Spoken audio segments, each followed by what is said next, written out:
안녕하세요. 함께 살아내기의 심리상담사 김미경입니다. 한 주 동안 몸과 마음 잘 챙기셨나요? 저도 몸과 마음을 잘 챙기려고 노력하는 한 주였지만 사실은 쉽지 않았습니다. 그래도 운동도 하고 일도 하고 기도도 하며 살아냈는데, 함께 살아내기 시청자분들은 어떤 방법으로 관리하며 일주일을 보내셨는지 궁금하네요.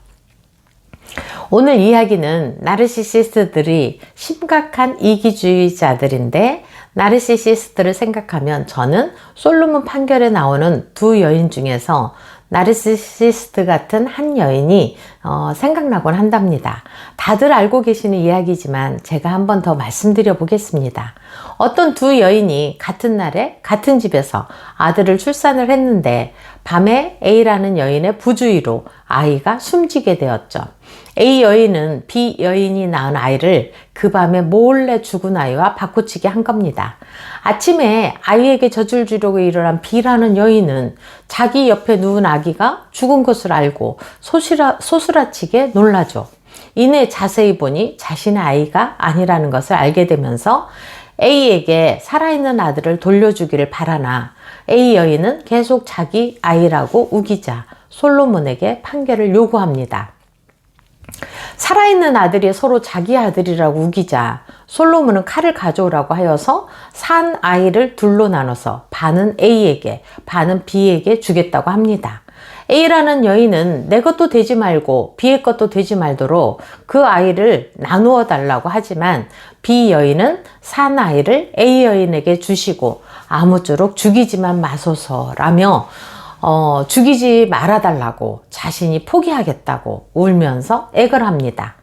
지혜의 왕 솔로몬은 진짜 엄마를 찾아냈다. 진짜 엄마는 B 여인이다 라며 B 여인에게 아들을 주라고 판결합니다.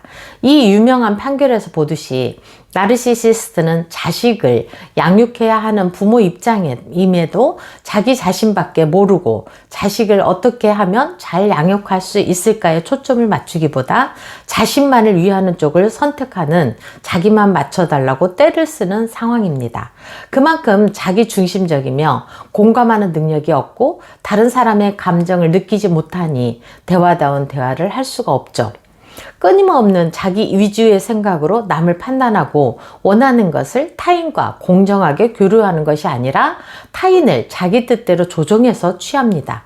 교묘하게 조정하려 들다가 서로 생각이 조금만 어긋난다 싶으면 기다렸다는 듯이 화를 내며 비난하죠. 언어폭력이 일상이 될 가능성이 많아요. 다음번에는 도대체 무엇 때문에 화를 낼지 도저히 예측이 되지 않을 정도로 황당한 상황을 만들어내기 때문에 예측되지 않은 공격에 대한 불안이 자리 잡을 것입니다. 그런 상황이 계속되면 당신은 트라우마를 겪게 될 거고요. 트라우마는 자신의 나약함을 끊임없이 대면하게 만들기에 트라우마 증상이 늘어날 수가 있어요. 트라우마란 범죄나 전쟁, 납치, 부상, 성폭력으로 충격적인 경험을 하거나 이와 연관된 상황에 노출되는 것을 말하게 되는데요. 우리나라에서 일어난 대참사 사건들, 성수대교 붕괴, 삼풍백화점 붕괴, 대구 지하철 화재 사건, 세월호 사건, 코로나 바이러스, 이태원 참사 등으로 인한 직접, 간접적으로 그 트라우마를 경험한 사람이 많이 있지만, 또한 어린 시절 부모로부터 반복적인 폭력과 학대를 경험했거나 또래 관계에서의 왕따도 트라우마를 경험하게 됩니다. 나르시시스트에게 끊임없이 지적과 비난으로 언어폭력을 받게 되고, 통제와 조종으로 인간의 자유를 억압하고 자기 마음대로 안 될 때에는 그때마다 화를 내는 나르시시스트로 트라우마를 반복적으로 경험한다면 나중에는 외상 후 스트레스 장애가 되어서 일상생활이 힘들어질 수 있는 상태가 될 수도 있어요. 트라우마로 인한 신체 증상을 한번 살펴보면은 두통, 소화불량, 심장 두근거림, 어지러움, 불면, 불안, 놀람, 짜증, 화, 원하지 않는 기억, 반복 재생, 기억력과 집중력이 저하되고요. 혼란스러움, 우울, 눈물, 무기력이 있습니다. 또한 지속적으로 경험한 외상 사건이 떠오르거나 꿈에 나타나는 경우도 있고, 잘 놀라거나 화를 내고 집중이 되지 않은 예민한 각성 상태가 되는데요. 이런 증상들이 4주 이상 지속되면 외상 후 스트레스 장애가 되는 것입니다. 많이 힘드시다면 정신과 의사 선생님과 상담해 보시는 것도 권유해 드리고 싶네요. 여러분이 지금 겪고 있는 경험이 트라우마라고 느낀다면 지금까지 살아 계시다는 사실만으로도 저는 감사드리고요. 절대로 수치심이나 자책하지 마시고 이런 트라우마 경험으로부터 삶의 의미를 찾아내셨으면 좋겠습니다. 로고테라피를 창시하시고 죽음의 수용소라는 책으로 세계적으로 1000만 부 이상 팔린 정신과 의사 빅터 프랭클은 유태인으로 나치군에 잡혀가서 테레지엔슈타트, 아우슈비츠, 카우페링 수용소, 튀르크하임 수용소 4군데를 거쳤지만 끝내 살아남았습니다. 수용소에서 가족들의 죽음이 있었지만 살아야 할 의미가 있었기에 살아남아서 지금까지 많은 사람들의 영혼을 살리고 있습니다. 그는 말하죠. 분명 강제 수용소는 내가 정신적으로 성숙할 수 있었던 결정적인 시험대였다. 내가 자주 강조하듯이 자기 초월과 자기 상대화에 있어서 인간이 얼마나 무능한지, 가치가 얼마나 중요한지를 강제 수용소에서 확인했다. 나의 경험적 지식은 의미에 대한 의지나 자기 초월을, 자기 자신을 초월한 무엇인가를 지향하는 인간 존재를 확인하게 해주었다.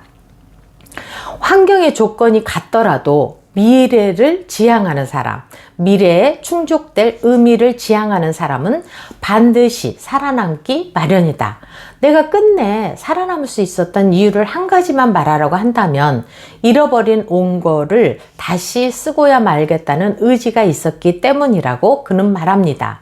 그는 삶을 에워싼 온갖 고통을 객관화하면서 거리를 두고 바라보려고 최선의 노력을 다해서 살아난 결과 아픈 사람들을 살리는데 온 힘을 다했고 죽음의 수용소라는 책을 통해서 우리들에게 우리 삶에서 일어난 일들에 대해서 의미를 찾아서 다시 살아나갈 힘과 용기를 얻게 해주었습니다. 프랭클은 신실한 기독교인으로 하나님의 주권을 인정하고 신실하신 하나님을 믿는 마음이 있었기에 더욱 가능하지 않았나 합니다. 나르시시스트에게는 일어날 가능성이 희박한 일이지만 말이죠. 또한 심리학자 레스카터는 겸손함은 힘이다라고 말합니다. 자기 중심성을 버리고 남에게 기꺼이 양보하려는 의지이며 내게는 타인과 환경을 내 뜻대로 통제할 수 있는 힘이 없음을 인정하면서 오로지 나만 좋은 대우를 받을 수는 없다는 사실을 이해하고 있는 것이다. 악을 악으로 갚기보다 비록 상대가 나쁘게 나오더라도 나는 좋은 점을 유지하겠다고 결심하는 것이다. 겸손한 사람들은 인생이 자기 뜻대로 되지만은 않는다는 사실을 받아들인다. 그들은 겸손을 택함으로써 우리는 신의 자리에 앉을 수 없으며 진정한 신의 보살핌에 나르시시스트를 맡기고자 한다는 것을 보여준다. 진정으로 겸손한 사람들은 거만하지도 요란하지도 않지만 그렇다고 만만한 사람도 아니다. 진정 겸손함이 몸에 밴 사람들은 조용하지만 자신감이 있고 비이성적으로 감정을 분출하지 않으며 건강하지 않은 싸움에 말려들지 않는다. 겸손한 사람은 삶이 언제나 공정하지만은 않지만 그래도 자기 능력 안에서 적절하게 다룰 수 있다는 것을 알고 있다. 왜냐하면 겸손한 사람들은 다른 사람들에게 맹목적으로 사랑해달라고 요구하지 않으며 자기만 더 좋은 대접을 받으려고 애쓰지도 않기 때문이다. 그들은 스스로 신인 체하지 않을 뿐더러 다른 사람이 신의 자리에 앉으려고 하는 것을 방치하지도 않는다. 하나님의 주권을 인정하는 것이 겸손한 사람이며 나르시시스트를 극복하는 힘이라고 말씀드리고 싶네요.